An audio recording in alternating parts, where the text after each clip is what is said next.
Paris से आप सब वापिस आए हैं। आप सबका और आप सबके साथियों का भी मेरे यहाँ हृदय से बहुत बहुत स्वागत है।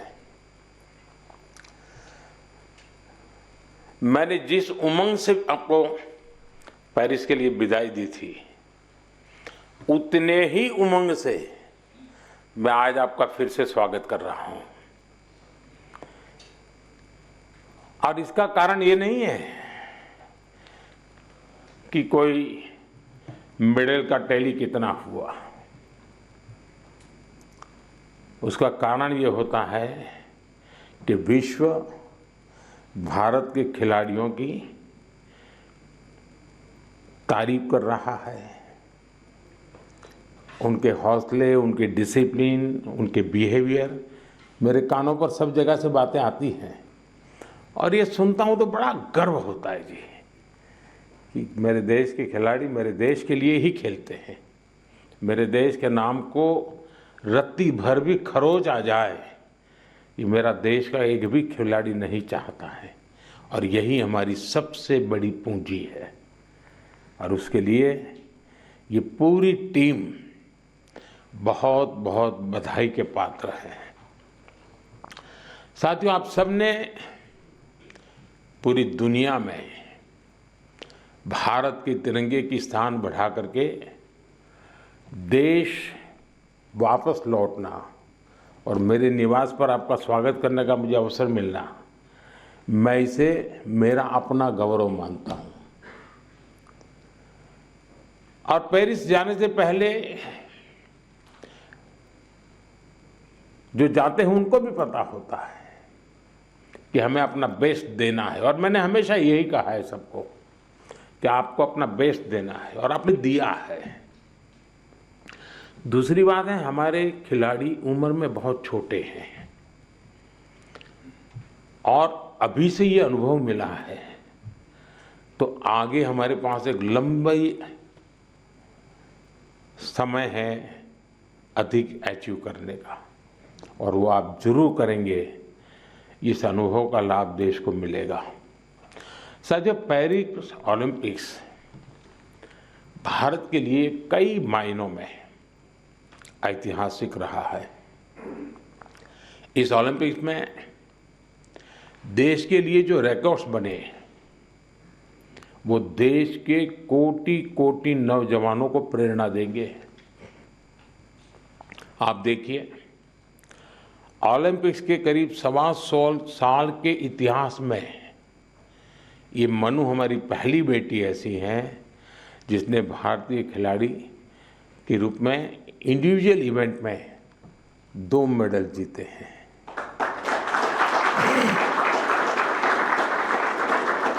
हमारा नीरज पहला ऐसा भारतीय खिलाड़ी है जिन्होंने इंडिविजुअल इवेंट में गोल्ड और सिल्वर जीते हैं। हॉकी में भारत ने 52 साल बाद लगातार 2 बार मेडल जीते कंटिन्यूसली।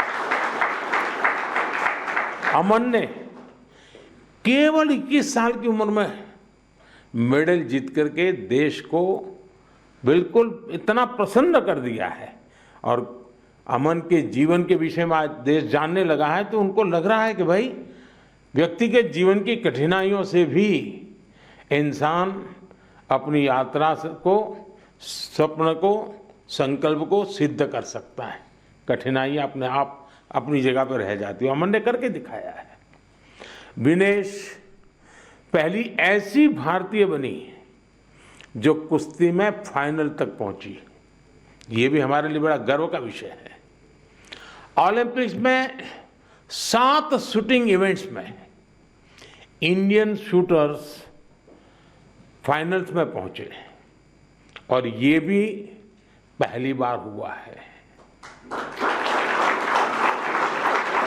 इसी तरह तीरंदाजी में धीरज और अंकिता पदक के लिए खेलने वाले पहले भारतीय तीरंदाजी बने और हमारा लक्ष्य सेन, आपके मैच ने तो पूरे देश का जोश बढ़ा दिया है। हमारे लक्ष्य ओलंपिक में सेमीफाइनल तक पहुंचने वाले एकमात्र पुरुष बैडमिंटन खिलाड़ी बने हैं।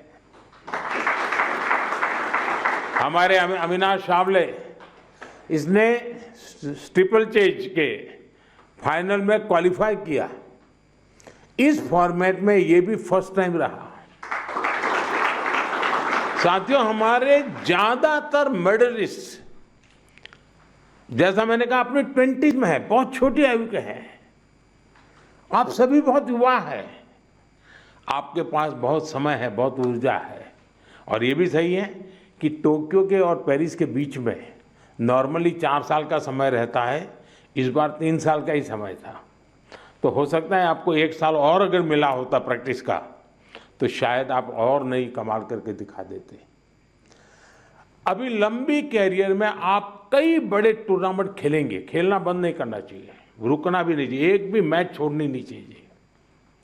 ये युवा दल इस बात का प्रमाण है कि स्पोर्ट्स में भारत का भविष्य कितना उज्जवल रहने वाला है।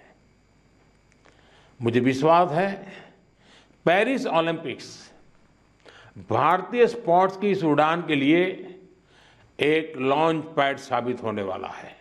ये टर्निंग पॉइंट है हमारा। उसके बाद विजय ही विजय है दोस्तों, हम रुकने वाले नहीं है।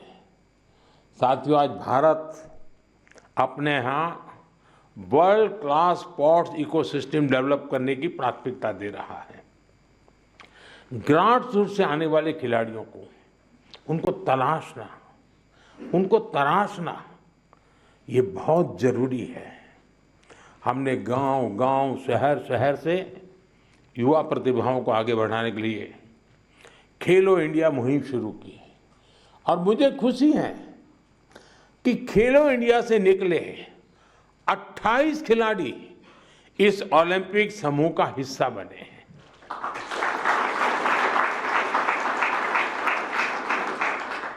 अमन है, अनंतजीत है, धीरज है, सर्वजोत है, इन सब ने खेलो इंडिया एथलीट के रूप में अपनी जर्नी शुरू की थी।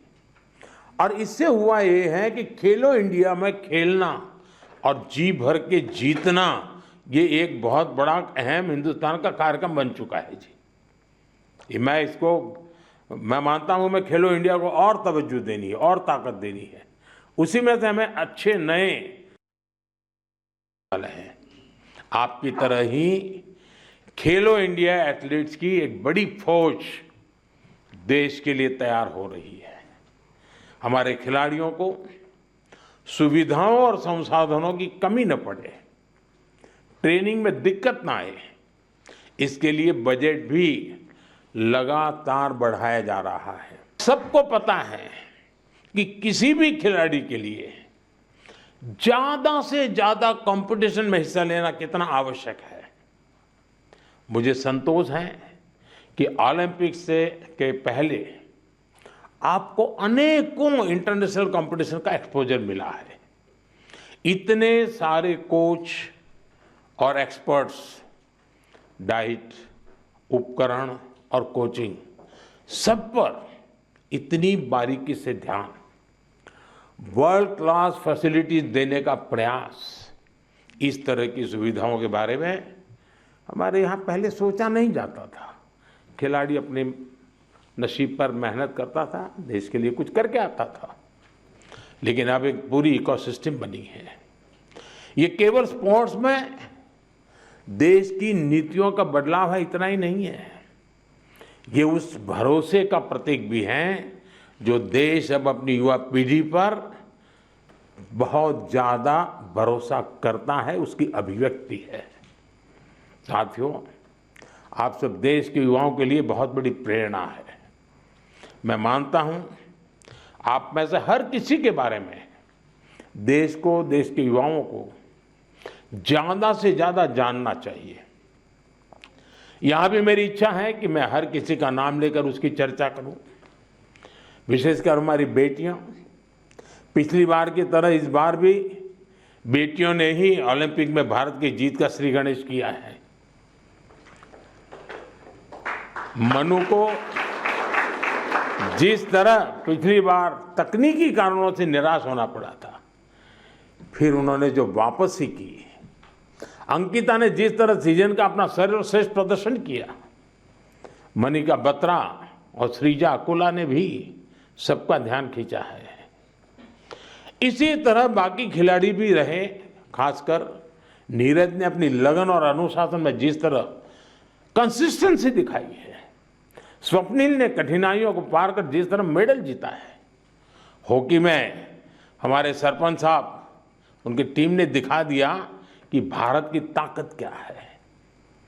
पीआर श्रीजेश ने ये बता दिया कि द बॉल क्यों है। जो मेडल जीता या जो एक पॉइंट या कुछ सेकंड से चूका, उस सब ने एक ही संकल्प दोहराया, ये सिलसिला गोल्ड से पहले नहीं रुकेगा।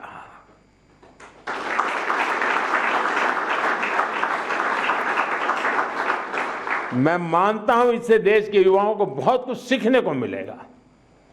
साथियों, हमारा भारत 2036 ओलंपिक्स की मेजबानी हासिल करने के लिए तैयारी कर रहा है। मैंने आज भी वहाँ भी लाल किले से भी बोला है, हम पूरी तैयारी कर रहे हैं। ऐसे में